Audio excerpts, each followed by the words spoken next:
There appears to be ethnic cleansing that's going on.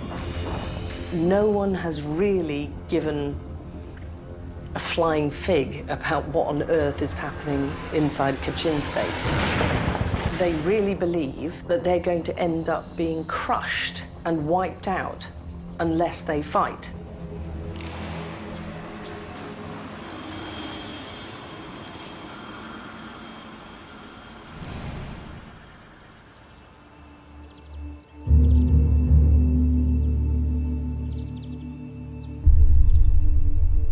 We saw up close and personal what was happening with the Rohingya.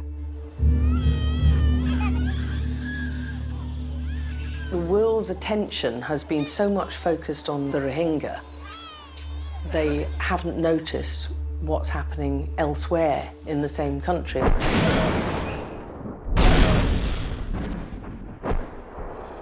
The Myanmar military and the Myanmar authorities have become almost emboldened by what's happened and how much they've got away with, that they're now turning their attention and their guns onto another ethnic group, this time in the north. And so we decided it would be a good idea to try and check that out, find out what was going on. The Burmese military has sort of upped its bombing campaign in the Kachin State.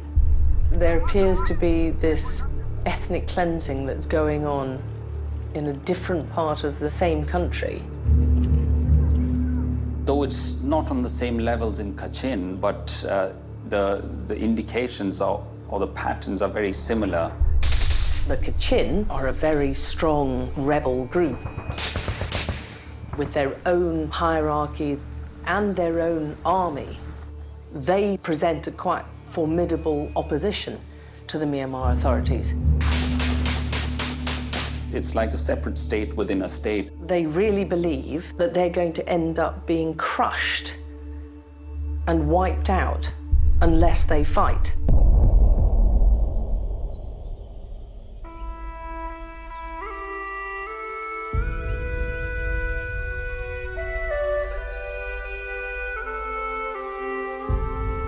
I mean, to be honest, I didn't know much about Kachin or the Kachin people before I started covering what was happening in Myanmar.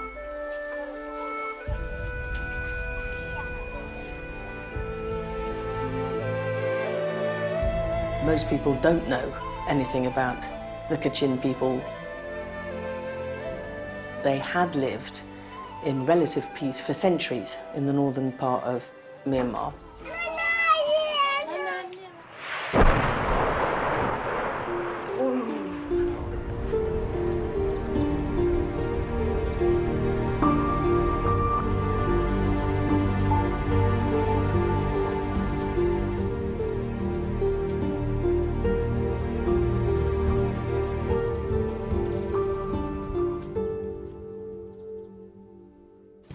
They've been fighting this war for literally decades.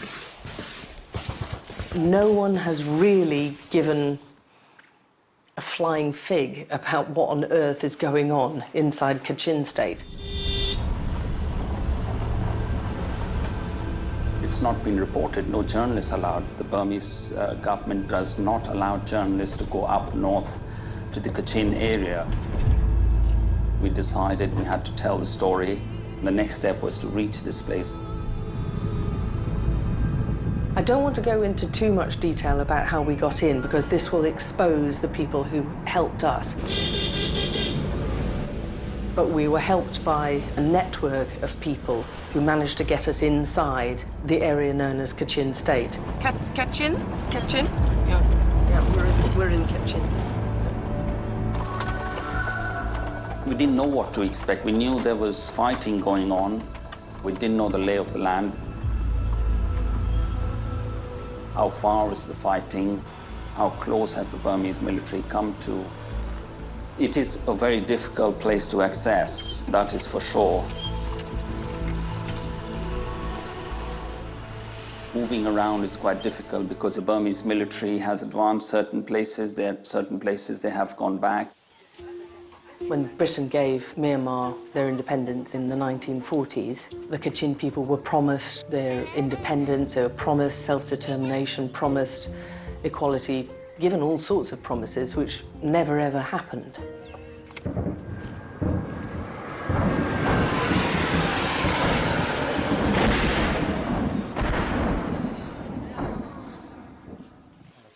The Myanmar military is actually bombing these people. They're bombing civilian areas.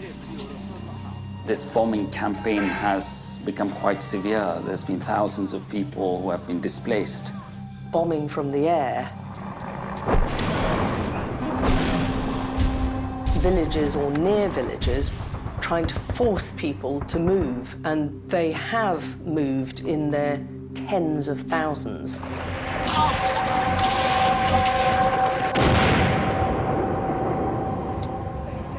Terrified people running, being carried across rivers on the backs of elephants just to get to safety, fled in terror. And some of the people that we spoke to had moved or been forced to move multiple times.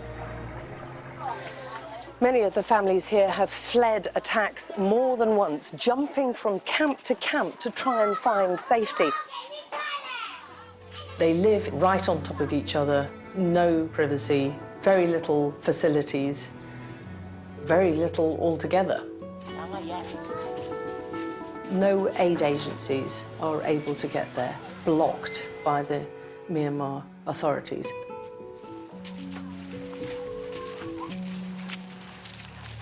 We spoke to one woman who'd moved, I think she said 7 times. She spoke about the Myanmar military bombing so close. They were terrified. They just ran, and they camped by rivers. They even crossed the border into China and then were sent back by the Chinese. They're trapped in that northern part of Myanmar by the Chinese and the Indian borders. So they're really sitting ducks there. It's an incredibly beautiful country, particularly that part, because it's very mountainous. It's very wild. There's lots of jungle. It's quite hard.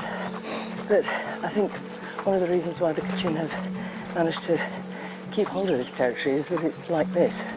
Mountainous, difficult, not much of an infrastructure.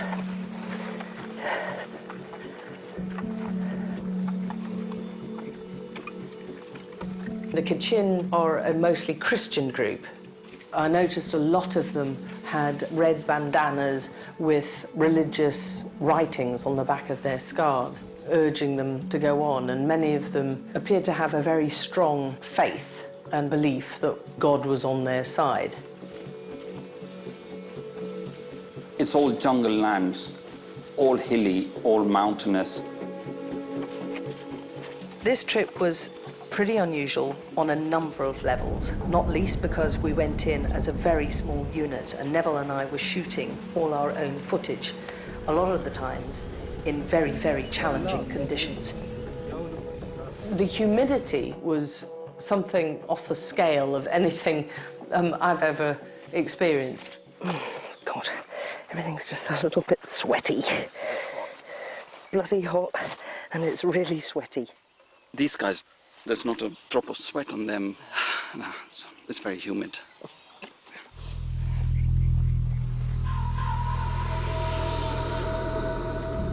I mean, poor old Neville. Is there a problem?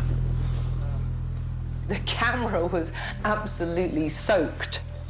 Yeah, it doesn't bode well. It's not something you want on such a journey. What are you going to do then? I think we'll just keep it shut down for the moment and just hope it revives. And that in itself was a challenge, because we had to cope with the physical exertion of hiking with these guys who are very used to the humidity and the conditions. And then on top of that, the cameras struggling to cope. There was always a lot of movement of the Kachin Independent Army. They're regularly patrolling. We were continuously moving around with them and were trekking for almost 7-8 hours a day. And they did that at night as well. Can't see a thing. We'd be following the patrol and wondering where on earth they were going, and they knew exactly where they were going. They obviously have been doing that on a very, very regular basis. So whilst we were slipping and sliding and trying to keep up with them, they were moving really stealthily. I'm worried about falling way up. Never climb a mountain in the night. You're looking through the night vision and you can see things sort of clearly. You still can't really see where you're walking or how you're stepping, and we spent most of the time falling. They were using just their eyes, and I suppose your eyes get accustomed, but when you're switching between the night vision and your normal eyes, it's like going from dark to bright the whole time, and your eyes can't adjust. Show off. They would set up their camps. Within half an hour, they had everything worked out, and they would set up a kitchen, cook their food, stay the night there. We stayed the night with them in the jungle. Next morning, they were ready to move to another place. A lot of these outposts, they're literally within a few hundred meters of a Myanmar or a Burmese outpost. They're only about 800 meters away, positioned right on the top. And that's where they mount some of these attacks. The soldiers from either side are eyeballing themselves a few hundred meters across different hilltops. They feel they're constantly in their sights. Two different armies trying to keep quite a high profile without being too provocative. They don't want to draw fire because men on the ground with guns cannot match a military that's got jets and helicopters and lots of artillery.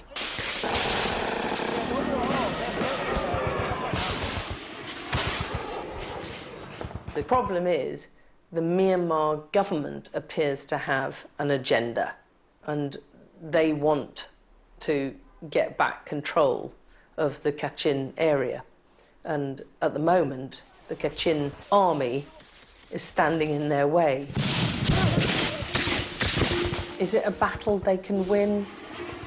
I think it's a battle they think they can't afford to lose. And they're prepared to do absolutely everything to defend their territory, because their territory is all they've got. It's been pretty difficult to get attention on this particular issue, because no one's interested. It's just another atrocity that's going on in a little-known part of the world that no one really cares about. Most of the public, I don't think, know about it. The problem is the politicians do know, and they're still not doing anything about it.